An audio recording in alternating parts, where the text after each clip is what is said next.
अस्सलाम वालेकुम। क्या हाल चाल हैं, कैसे हैं जनाब? सब दोस्त हमारे ठीक ठाक खैरियत से? मैं भी बिल्कुल ठीक हूँ अल्हम्दुलिल्लाह जी। किस क्लास में हैं हम मौजूद? कौन सी क्लास शुरू करने वाले हैं? इस्लामियत की क्लास। ओहो, गलती हो गई, सॉरी भाई, इस्लामियत बोल दिया मैंने। नहीं, इस्लामियत की क्लास हम शुरू नहीं कर रहे, बल्कि हम उर्दू की क्लास शुरू कर रहे हैं जी। तो अच्छी बात है ना सॉरी कहना।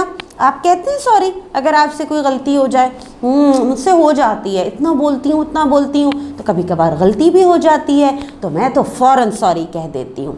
तो आपसे भी अगर कोई गलती हो तो फ़ौरन से सॉरी कह दिया कीजिए, अच्छी बात होती है। अपनी गलती मान लेना तो बहुत अच्छी बात है, ठीक। और फिर चलें आज फिर अपनी क्लास की बात करते हैं। अब तो हम उर्दू की क्लास शुरू कर रहे हैं। तो उर्दू की क्लास में पिछली क्लास में हमने क्या काम किया था? अपना एक नया चैप्टर शुरू किया है, नया सबक जो है हमारी किताब का बाब नंबर 12, जिसका नाम है क़द। क़द, ठीक। इस सबक से पिछली क्लास में हमने कुछ नए अल्फाज सीखे थे, उनके मतलब भी समझे थे और जुमले भी बनाए थे। तो उम्मीद है कि आप सब ने अपनी कॉपीज़ में उनके जुमले बना लिए होंगे और अपनी टीचर को तस्वीर भी भेज दी होगी। ऐसा ही है? Good, very good. तो आज हम क्या करने वाले हैं क्लास में? आज हम पता है मैं आपको ये कहानी पढ़ के सुनाऊंगी पूरी, कि आपको पता चले कि क़द नाम है हमारे सबक का, तो किसके क़द का तस्करा हो रहा है। तस्वीर में तो ज़र्राफ़ा बना हुआ है, और ज़र्राफ़ा तो क़द में बहुत लंबा होता है। तो क्या ज़र्राफ़ा के क़द का ज़िक्र है इसमें? तो अगर ज़र्राफ़ा के क़द का ज़िक्र है तो ज़र्राफ़ा खुश है या ना खुश है अपने क़द की वजह से? भाई आपका क्या ख्याल है, क्या हो रहा होगा? ये तो अभी पता चल जाएगा थोड़ी देर में, क्योंकि मैं अभी आपको ये पढ़ के सुनाऊंगी पूरा। आपने खामोशी से पूरी तवज्जो से सुनना है कि यहाँ हो क्या रहा है। तैयार है फिर सुनने के लिए? चलें मैं आपको सुनाती हूँ हमारा ये सबक, ये कहानी जो हमारी किताब में मौजूद है पेज नंबर 66 पे, ठीक है। बुक खोलने की ज़रूरत नहीं है, बुक बंद रखिए, सिर्फ सुनिए खामोशी से। बहुत मज़ेदार सी कहानी है ये। चलें मैं आपको सुनाती हूँ।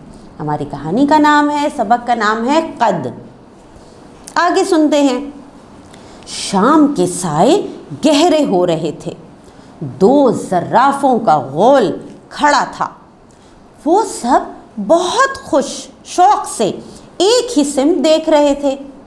एक दूसरे से बोला, वाह क्या मंज़र है, तुमने वही देखा जो मैंने देखा? दूसरा बोला, हाँ बिल्कुल, डूबते सूरज का नज़ारा कितना खूबसूरत है। उनके दरमियान एक नन्हा मुन्ना उदास मंगू भी था, जो उछल उछल कर डूबते सूरज की एक झलक देखना चाहता था। सुनिए, देखिए, मुझे भी थोड़ी जगह मिल जाएगी, ज़रा संभल कर, कहीं मेरा पाँव नीचे ना दब जाए।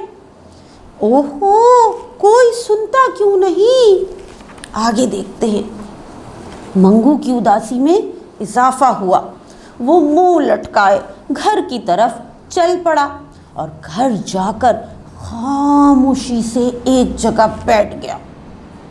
माँ, अरे क्या हुआ? तुम हमें छोड़कर क्यों चले आए? मैं तुम्हारे लिए ऊंचे दरख्त के हरे पत्ते लाई हूँ। मंगू, मुझे नहीं खाना कुछ भी, उसने रूठा सा जवाब दिया। माँ, क्यों भाई? मंगू, मैं आप जैसा लंबा क्यों नहीं हूँ? माँ, लो ये क्या बात हुई?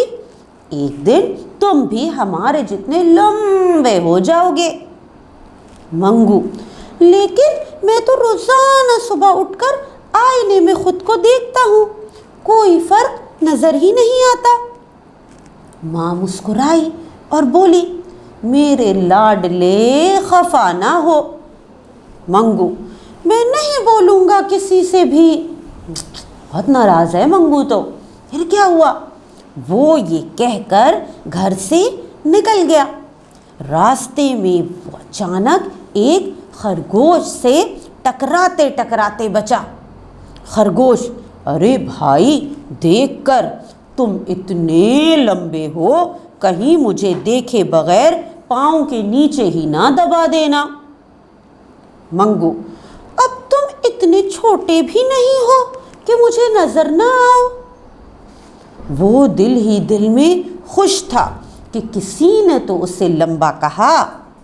وہ بولا: اچھا، ہم ایسا کرتے ہیں کہ ہم دوست بن جاتے ہیں۔ خرگوش: کیوں نہیں، چلو مجھے بھی آج کوئی بڑا سا دوست ملا۔ اچھا یہ بتاؤ تمہیں کیا پسند ہے؟ منگو: مجھے دریا، پہاڑ، بارش، آسمان، لمبے اونچے درخت اور ڈوبتا سورج بہت پسند ہے۔ سنا ہے غروب ہوتے ہوئے سورج کا نظارہ بہت دلچسپ ہوتا ہے۔ خرگوش: اچھا تو تم نے وہ منظر نہیں دیکھا؟ منگو: نہیں، میں چھوٹا ہوں نا، سب کے درمیان کھڑے ہو کر مجھے کچھ نظر نہیں آتا۔ خرگوش: اس میں افسوس کی کیا بات ہے، تم سب سے آگے کھڑے ہو کر دیکھ لیتے۔ ہا ہا ہا ہا ہا۔ منگو: اچھا مذاق تھا، ہنسی نہیں آئی۔ خرگوش: اب میں چلتا ہوں، کل ملو گے نا مجھ سے میرے لمبے دوست؟ آج گھر جا کر منگو بہت خوش دکھائی دے رہا تھا۔ ماں: خیریت ہے؟ اب تو موڈ اچھا ہے۔ منگو: ہاں ماں، مجھے اچھا دوست ملا ہے جو مزے کی باتیں کرتا ہے۔ ماں: یہ تو بہت اچھی بات ہے، اب سو جاؤ، رات ہو گئی ہے۔ اگلے دن صبح ہوتے ہی منگو اپنے دوست سے ملنے نکل کھڑا ہوا۔ ابھی وہ دونوں مل کر درختوں کے جھنڈ کی طرف جا رہے تھے کہ اچانک خرگوش کے کان کھڑے ہو گئے۔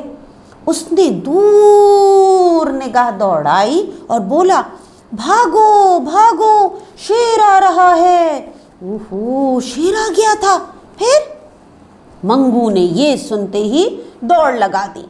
خرگوش تو اچھلتا کودتا جھاڑیوں کے نیچے سے بچ کے بھاگ گیا، لیکن منگو بیچارہ درختوں کی ٹہنیوں سے ٹکراتا ہوا تھوڑا سا زخمی ہو گیا۔ لیکن یہ ان کی غلط فہمی تھی، شیر ان کی طرف آ رہا ہے، وہ تو ہرن کا شکار کر رہا تھا۔ منگو نے خرگوش سے کہا: بھائی، اب پتہ چلا مجھے چھوٹے قد کا فائدہ۔ خرگوش ہنس دیا اور دونوں مل کر کھیلنے لگے۔ جی، تو یہ تھی ہماری کہانی جس کا نام تھا قد، جو ہمارا سبق بھی ہے۔ کیسی لگی آپ کو؟ مزیدار سی تھی نا؟ پڑھنے میں کتنا مزہ آیا، منگو اور خرگوش کی باتیں پڑھنے میں کتنا مزہ آیا، مجھے تو بڑی پسند آئی ہے کہانی۔ آپ نے پتہ ہے کیا کرنا ہے؟ اب آپ نے چھوٹا سا کام ایک یہ کرنا ہے کہ یہ کہانی پہلے تو آپ اپنے دوستوں کو، اپنے بہن بھائیوں کو ضرور سنائیں گے، ٹھیک ہے؟ اور پھر آپ کو کیا سمجھ میں آیا اس کہانی سے، آپ کا قد کتنا ہے، آپ نے میجرمنٹ کرنی ہے، اور پھر آپ اپنے قد سے خوش ہیں یا نہیں خوش ہیں، یہ ساری باتیں ایک وائس ریکارڈنگ میں اپنی ٹیچر کو بتائیے گا، ٹھیک ہے؟ اور کہانی کیسی لگی یہ بھی ضرور بتائیے گا۔ تو پھر میں ملتی ہوں انشاءاللہ آپ سے اگلی کلاس میں۔ اللہ حافظ۔